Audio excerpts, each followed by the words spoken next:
Welcome to Podnutz Daily, episode 343. This is the tech show where we talk about computer repair business from owners of small business computer repair shops, and for people who are enthusiasts. Maybe you fix your aunt's computer yesterday, and maybe you're thinking about fixing your other aunt's computer next week. Yeah, this will help you out. We'll give you some tips and tricks that we use in our shops every day. Today, if I mentioned it already, it's episode 343, and we've got Ralph McNabb as a guest today. How you doing, Ralph? Good, good. And Ralph, you're in Michigan? Is that correct? That's correct. All right. Yep. You want to tell us about what you do in the computer tech world? Actually, I work for a managed service provider, and we do a lot of business with medical clients, engineering firms, nonprofits in the area.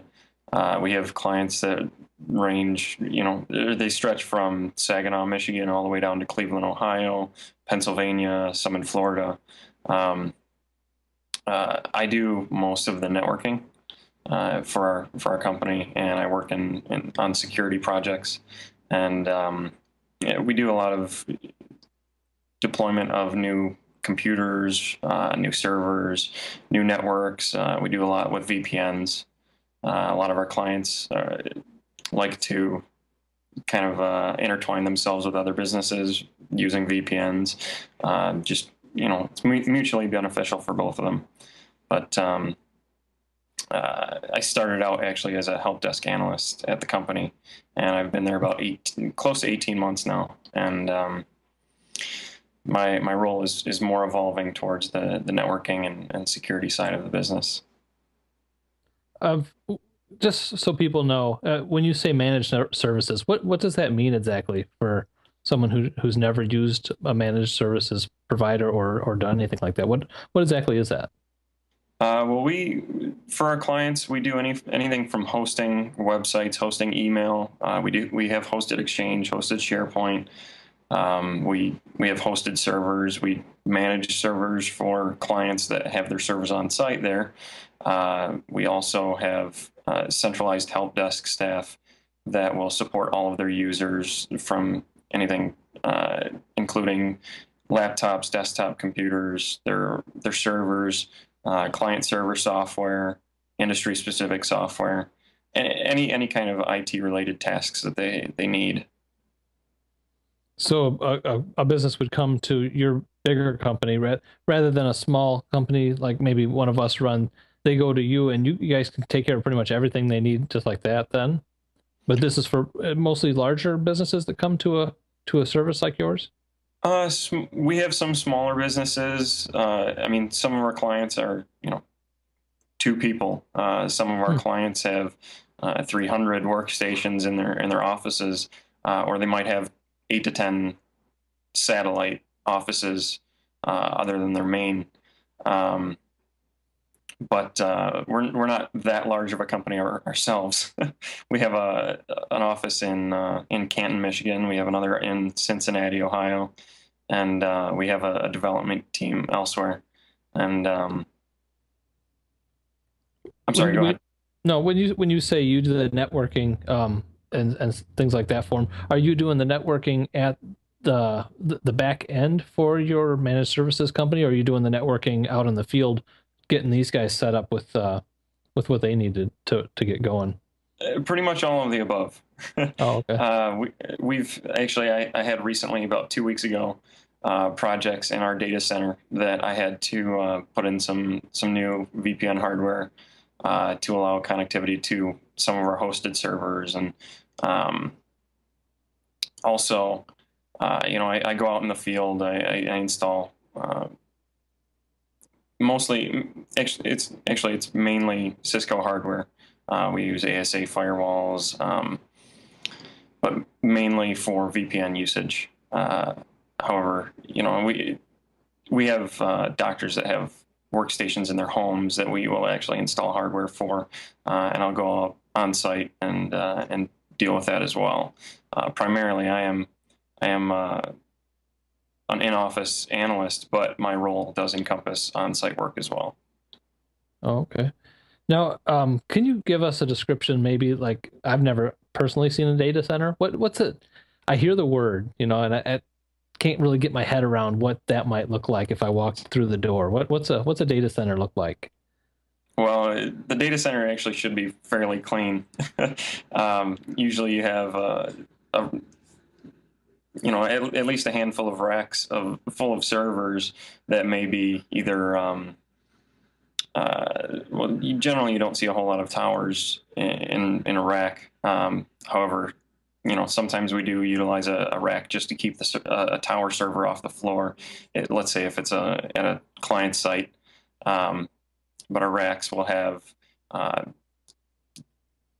UPSs that have automatic voltage regulation, so we don't see any spikes coming in. We have a lot of rack mount servers. There's always networking equipment. You have KVM units that, for those that don't know, it's a keyboard with video and mouse, and so you have a unit that might slide out, and you have like what looks like a laptop screen almost, so that it saves space. You can slide it in between servers in the rack. Generally, the cabling needs to be kept very clean, very neat, off the floor, obviously. The walls are very clean and solid and sealed. The ceiling is sealed. And then we have our AC units inside the data center that are keeping it at a constant temperature. So we try and keep it below 70 or around 70 at least. I mean, at the very, very highest. But the goal is to keep it as cool as possible. Oh, that sounds cool. So what's it? You say you do on-site and stuff there. What's a typical day in the life of a person working at a managed services company in the IT department? Well, since we are a bit of a smaller firm, and I do work out of our help desk, um, we might handle, you know, five to 10 calls in the morning, and then 5 to 10 calls in the afternoon, or there might be 30 or 40 calls in the morning, and I might get called on site because of whatever might have happened. A lot of times we do have some emergency cases where we do need to go on site and resolve issues immediately because typically our clients I mean, they are business clients and they need their hardware immediately when anything goes down. So the quicker that we can resolve it, if we can't resolve it remotely, obviously we need to go on site. What kind of Uh, problems do you run into on some of those calls? Is kind of very technical things that a lot of people wouldn't be able to figure out, or is it kind of the same stuff that we see out in the field too, working with small businesses and residential people? well, sometimes there might be maybe a website hosting issue, or there's some sort of DNS resolution issue with their website and we're hosting it, or if I have to go on site, it's usually because some sort of hardware failure has occurred, or maybe somebody's gotten a virus that we can't repair remotely. Maybe the system is too infected and it either needs a reload, or it's just something that we need to do offline. Um, Today, I actually had a situation where a machine was non-booting, and it was booting to a misting system registry hive, and I just basically needed to repair the registry to get it back online so that the doctor that needed it could use it. Um, Typically, we don't see a lot of viruses that we have to take care of on site, just because generally they can be removed remotely. But a lot of the work lately that we've been doing has been new equipment rolling out and installing new servers or new networking equipment. Generally, the networking issues that we have can also be resolved remotely, whether it be just a reboot, rebooting from the demarc point back, or maybe it was a cabling issue. Somebody moved something around, or somebody unplugged something, or the cabling wasn't snug.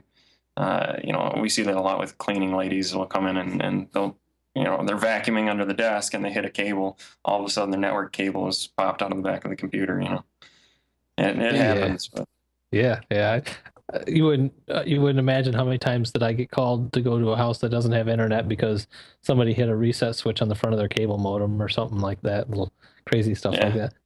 What Yeah. so what kind of was that like the one you said you did today? Was that a virus that caused that, or what happens to make the registry mess up like that in that case? Or didn't you even That one, know? I really didn't. I mean, I fixed the registry. I had to roll it back to a previous restore point using a tool from a boot disk. Um, but I didn't actually find any viruses on that computer at all. I ran scans on it. I Hmm. checked to make sure everything was up to date, and this has actually happened before on the same computer. So I'm not really sure what this guy's doing, but it seems to be a common occurrence with him. Oh, that's funny. So do you have any favorite tools that you use out in the field or at work? What kind of things are you into? Well, I try and utilize Dropbox as much as possible, just because it's a really great place to store the tools that I do use. Combo Fix is a big one just because it works so well. But I tend to use Hijack this a lot. Auto Runs is a big one. Yeah, I used to use Process Monitor a lot more, but I haven't had a need for it as much lately. Um, as far as boot disks go, I know some people might not like it as much, but I use Hirons every now and then. It's a great compilation of tools. If they used to have a lot of tools that were not as legitimate, and they actually I think they got in trouble, so they had to remove those. But boot disks, I use a lot of diagnostic CDs. You can get, let's say, uh, trying to think of some of the good ones. Memtest, I think just about everybody uses. Uh, DFT, Drive Fitness Test. It's a Hitachi tool, I Hmm. believe, just for testing out hard drives. Everybody has their favorites, but you really, when it comes down to it, you got to use what works for you. Um, Going back to like malware removal and whatnot, I try and utilize online scans if nothing else is available. But TDSS killer has come in pretty handy lately. I know there's been a lot of viruses going around that the bogus anti-malware applications, they come up and they end up installing rootkits onto even just the master boot record, and Yeah. those are pretty nasty. But mainly I encounter a lot of the same problems over and over again. So I try and work through it manually as much as possible without requiring myself to use other tools and other scanners and whatnot. Because usually the virus infections are fairly localized, and they're relatively easy to find.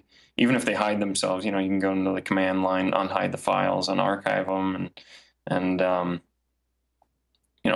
attrib command ATTRIB, and then -H or -A. Um, you can unhide and unarchive those files, display things that are not necessarily shown. Um, if you browse into the user profiles, a lot of times that's where you're going to find a lot of your malware. Um, what I've been doing a lot lately, since most of our clients have servers, is I can actually browse to the workstation, even if I can't get to it remotely necessarily. I can browse to it on the network and clean things out from the server and Hmm. do it that way. And then I can at least get it to the point where I can remote in and finish everything up. Oh, that's nice. It works out pretty well. Definitely makes You it handy you having the server. yeah. When you're setting up new things for different businesses and systems, do you have any new hardware or things that you like to use that you've kind of taken a liking to, as far as out in the field or Uh, even behind the scenes, on the back end of your guys' new hardware and things that you guys use a lot? Nothing specifically, really. It's We pretty much try and standardize as much as possible, just because it makes it really easy to troubleshoot